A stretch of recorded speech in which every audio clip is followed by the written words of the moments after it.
All right, hello everybody. So today, what I want to talk about is inbound marketing. And I think inbound marketing is probably something that most of us are aware of, even if we don't know the exact term. And I think it's a hot topic for a lot of people right now in terms of how they want to craft their messages to reach alums. It encompasses a lot about the discussion of engagement and social media. So I wanted to put this presentation together today to kind of talk about inbound marketing and why it's so essential. And I titled this Why Inbound Marketing is a Fortress. And what I mean by that is if done properly, inbound marketing is not only an amazing way for alumni to absolutely love us, but it's also an amazing way to make our organizations that much stronger. It's a way that we can build, reoccurring donations and making sure our organizations are stable, etc. And we're going to go into how to do that through this presentation. So right off the bat, let's talk about the opposite of inbound marketing, which is outbound marketing. So these are things like cold calling, snail mail, or spammy email messages. And for a long time, these forms of marketing worked really, really well. In fact, tons of marketers built their entire organizations around these methods. And we've seen this in alumni relations, right? When you look back, alumni participation used to be so much higher than it is today using these methods. And I can even remember in my life when I was a little kid, my mom would open up that snail mail every time. She would take the cold calls, etc. So I want to start out by saying this presentation is in no way saying that outbound marketing has never worked. Some of these methods, have worked, but today they're a lot less relevant. And why is that? Well, a big reason has to do with the amount of power people have to now ignore these messages. You know, getting an email out of somebody's spam folder is a huge obstacle, right? And email providers such as Google do such a good job at making sure inbox is clean. So those spammy email messages that we send, it's very, very hard to get them right into the inbox to the people we want to see, which greatly hurts open rates. Caller ID. I don't know about you all personally, but for me, I never ever answer the phone unless I recognize the number. And even for our outbound sales team, I know many of you who are our current clients will tell us, hey, listen, don't cold call me, send me an email, etc. So it's made it much harder to reach people over the phone. And really, people have just gotten really good at ignoring marketing messages. Things like even, press mentions, things like that. Customers are very, very, suspect of those messages now. And so the whole landscape of marketing and how effective outbound is has really changed because people have gotten so well at blocking out those messages. And to help kind of distinct what inbound marketing is from outbound marketing, outbound is really when you go out and you try to get alumni to donate by sending one-way messages to them, right? So if I cold call, it's me going out and getting alums. If I email a spammy message, it's me going out and getting them through that form of communication. If I send them snail mail asking for a donation, it's the same thing. So think of it as really one form of communication and you going out and getting alumni to donate. Now compare that to inbound marketing. And the way I like to think about inbound is it's more communication based. So what you do is you provide a ton of value, and eventually what that does is it gets alumni to come in and actually want to give to their alma mater. So you don't even have to force them to do it or pressure them to do it. They do it organically. And that's done because you provide so much valuable content that they eventually come to you and want to give dollars. Or when you do finally send out, that fundraising campaign, email or message, they're so much more receptive to it because you've provided them so much value. So it's really about mutual conversation and mutual value. So now what is inbound marketing? We could spend literally months on this topic and how to use it effectively, but we don't have that much time today and I don't want to throw out too much content. So we'll just do this in quick summary. Inbound marketing is a variety of tactics. Here are some of the most common. So blogging, content, pushing a ton of content.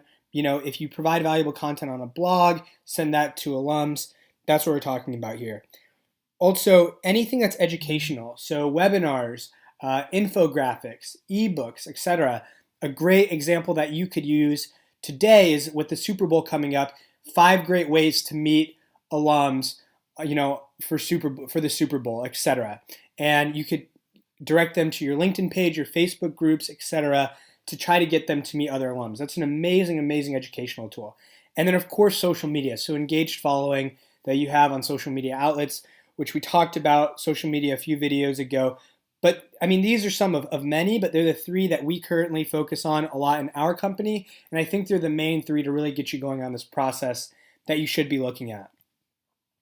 Now, in our own company, one of the things that we focus on, and I recommend that y'all do this as well, is tracking your outbound and inbound email open rates. So what we've noticed in our company is if we send out outbound emails to prospects, the open rate is right around 33%. Now you compare that to inbound, which is 46%, which is a pretty great number to start out at, which essentially means that 46% of our prospects, our current clients, open up and read our emails if they provide valuable content. And now you ask yourself that and you say, okay, well, how can you get your outbound open rate to equal your inbound open rate? And the way you do that is you provide so much more inbound messages compared to outbound. And then eventually when you do send out that outbound, your open rate will greatly increase on that message. For us, we've focused a lot on blogging as well, and that's how we've kind of built our inbound marketing content. So we publish a lot on Forbes, I write for Inc. and Entrepreneur, and I put a huge amount of focus on pushing that blogging content for our company. And what it's led to is a success metric that we look at closely, and that's Google ranking. And I think for institutions, I don't think it's as valuable to be ranked extremely high on Google, depending what your goal is. But for an alumni engagement company, it's really essential. And so the brand that we kind of wanted to build was a company that focuses on mobile. We want to be the first company schools think about when they want to build a mobile app. And through that strategy of just continuous blogging, really focusing on interacting with our followers and providing content, we've been able to rank on the top of Google for a variety of search terms: alumni engagement mobile, alumni engagement app, alumni engagement mobile app. And I don't say this to brag about our company at all. This isn't meant to be promotional, but it really just shows you that if you properly blog, if you properly put time and effort into inbound marketing, you're going to see huge returns. And we did this all with a really small marketing budget. So I know I speak to a lot of institutions who pour tons and tons of money into students who work for them who are in charge of cold calling. And in fact, for many institutions, cold calling is the highest paying job on campus. Now, the problem with that is for the amount of calls that student's going to make, the return and the dollar value of that is really low, and it's going to decrease more and more. You compare that with inbound marketing. So for us, we got ranked on the top of Google over a huge amount of competitors. We did it without any kind of budget, and I'm the only one who does any kind of really inbound marketing for our company. I'm also the CEO, so this is a part-time thing. So with a little bit of a budget, basically nothing, and doing this part-time, we're able to achieve those results. And how we did it was we focused so much on providing value. We've seen a huge increase in the number of prospects reach out to us based on inbound content as opposed to outbound. And I think for institutions, it's really the same way. So if you focus on inbound techniques over outbound, you're going to save a lot of money on your budget.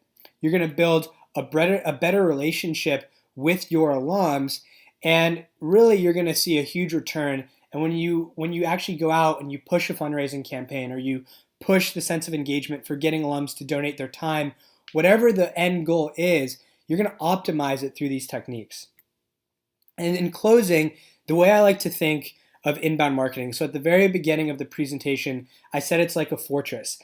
And the meaning behind that is that everything you build with inbound marketing becomes assets to your alumni association. And what I mean by that is the amount of content that you push, that's an asset. That is a library of content that you can use year after year after year after year. The number of engaged social media followers, that's a huge asset for you because that transfers year over year over year over year. Now compare that to things like outbound calls. The number of outbound calls you make is not an asset to your alumni association. And on top of that, the effectiveness of those outbound calls is strongly decreasing. The number of inboxes or spam folders that your emails hit is not an asset. Now compare that to the number of emails that are engaged emails of people who want to read your emails. Now that is an asset. That email list is really, really gold. And in a couple of videos, I'll talk about how to optimize email, etc. But all of those tactics that you do with inbound creates a fortress for your association. It makes it stronger.